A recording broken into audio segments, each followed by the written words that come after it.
हम हिंदी व्याकरण में चर्चा करेंगे संज्ञा के ऊपर। ठीक है, संज्ञा, सर्वनाम, क्रिया, विशेषण। तो हमारा पहला पॉइंट क्या है? संज्ञा है। मैं आपको संज्ञा की परिभाषा बताती हूँ, ध्यान से सुनेंगे।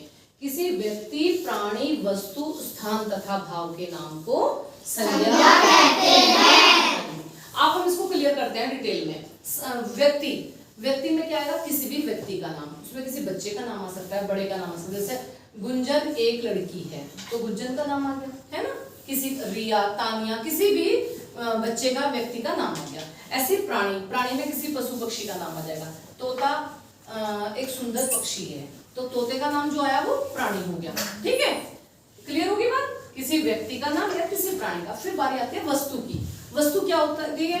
जैसे कुर्सी, मेज, बोर्ड, डस्टर, चौक, पेन, कॉपी, पेंसिल, रजिस्टर, ये सब क्या है? जैसे चश्मा, ये सब रखें, ये सब क्या है? वस्तु है। तो जब किसी वाक्य में किसी वस्तु का जिक्र किया जाएगा तो वो भी क्या होगा? संज्ञा होगा। जैसे किसी व्यक्ति का नाम आ गया या किसी प्राणी का नाम आ गया।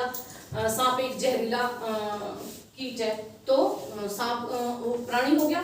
इस तरह से व्यक्ति का नाम, जैसे मैंने अभी क्लियर कर बताया, और वस्तु का हो गया। फिर उसके बाद बारी आती है स्थान की। तो स्थान क्या होता है?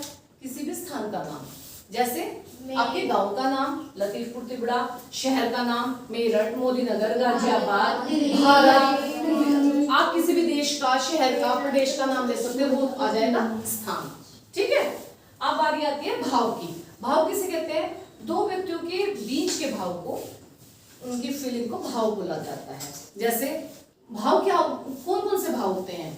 प्रेम का भाव, द्वेष, ईर्ष्या, मित्रता, शत्रुता। दो दोस्त हैं, उनके अंदर जो भाव होगा, जो फीलिंग होगी, वो मित्रता की होगी। दो दुश्मन हैं, उनके अंदर शत्रुता की होगी। कोई गंदी चीज को देख के हमारे अंदर एकदम घृणा का भाव पैदा होता है ना। रास्ते में जा रहे हैं, कुछ गंदा पड़ा तो एकदम फील होता है ना घृणा का। तो ये सब क्या है? भाव है। कौन कौन से? प्रेम, द्वेष, ईर्ष्या, जलन, मित्रता, शत्रुता, घृणा, ये सब क्या है? भाव। तो जब इन चीजों का जिक्र जिस वाक्य में आएगा वो उसमें संज्ञा का प्रयोग होगा। ठीक है, एक बार फिर से दोहराएंगे। किसी व्यक्ति, प्राणी, वस्तु, स्थान तथा भाव के नाम को संज्ञा कहते हैं। क्लियर हो गया आपको? Very good. अब बारी आई सर्वनाम की। संज्ञा के 5 प्रकार होते हैं, वो मैं अलग से क्लियर करूंगी। व्यक्तिवाचक संज्ञा, जातिवाचक, समूहवाचक, समुदायवाचक और भाववाचक। ये संज्ञा के प्रकार हैं, लेकिन वो अलग से पॉइंट लेंगे हम। अब बारी आती है सर्वनाम की। मोटे तौर पर समझा रही हूँ। सर्वनाम किसे कहते हैं? संज्ञा के स्थान पर प्रयोग किए जाने वाले शब्दों को सर्वनाम कहते हैं। परिभाषा आपको टफ लग रही होगी, अभी आसान बताती हूँ। संज्ञा के स्थान पर, जैसे गुंजन एक लड़की है, ये संज्ञा आगे इसमें गुंजन। गुंजन के स्थान पर हम सेंटेंस बनाएंगे वह एक लड़की है, तो वह क्या हो गया? वह सर्वनाम शब्द हो गया।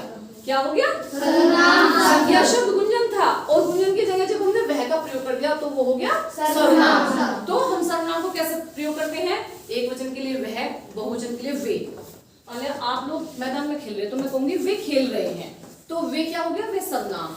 आप सब क्या हो गया? सर्वनाम शब्द। सबके मैंने अलग अलग नाम नहीं लिए, लेकिन सबको संबोधित कर दिया तो आप से। अगर मैं आप सबको मिलाकर मैं भी हो जाऊं तो हम बोला जाएगा। अगर मैं अकेले के लिए यूज करती हूँ तो मैं बोला जाएगा। तो कौन कौन से शब्द हुए? वह, वे, यह, वस्तु के लिए ये, मैं, हम, तुम, आप। तो ये सब क्या हो गए? सर्वनाम शब्द हो गया। क्लियर? संज्ञा के स्थान पर प्रयोग किए जाने वाले शब्दों को सर्वनाम कहते हैं। स्टार्टिंग में आपने जो परिभाषा सुनी वो टफ लगी, लेकिन बाद में क्लियर तो हो गया ना कि कौन कौन से शब्द हम प्रयोग कर सकते हैं। अब बारी आई है क्रिया की। क्रिया किसे कहते हैं? जिन शब्दों से किसी कार्य के होने का पता चलता है उन्हें क्रिया कहते हैं। कैसे? वह पढ़ रहा है तो क्या कर रहा है? पढ़ रहा है। तो तुम खेल रहे हो, क्या कर रहे हो? खेल रहे हो। तो खेलना क्या हो गया? क्रिया। वह सो रही है तो क्रिया क्या हुई इसमें? सोना है।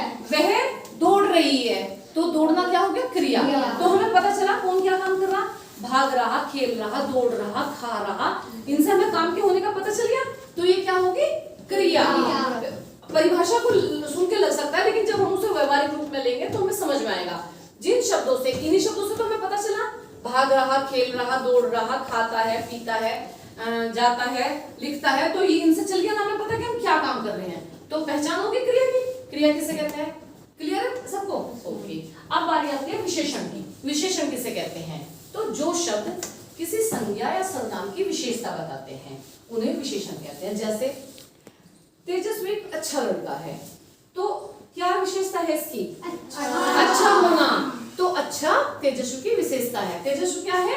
संज्ञा है, और संज्ञा की विशेषता अच्छा होना है। तान्या एक सुंदर लड़की है, तो तान्या की विशेषता क्या हुई? सुंदर होना। और तान्या क्या है? संज्ञा है, और संज्ञा की विशेषता बताने वाला शब्द सुंदर जो शब्द है वो विशेषण है। हुआ क्लियर? क्लियर हुआ? तो जो शब्द संज्ञा या सर्वनाम की विशेषता बताते हैं उन्हें हम क्या कहते हैं?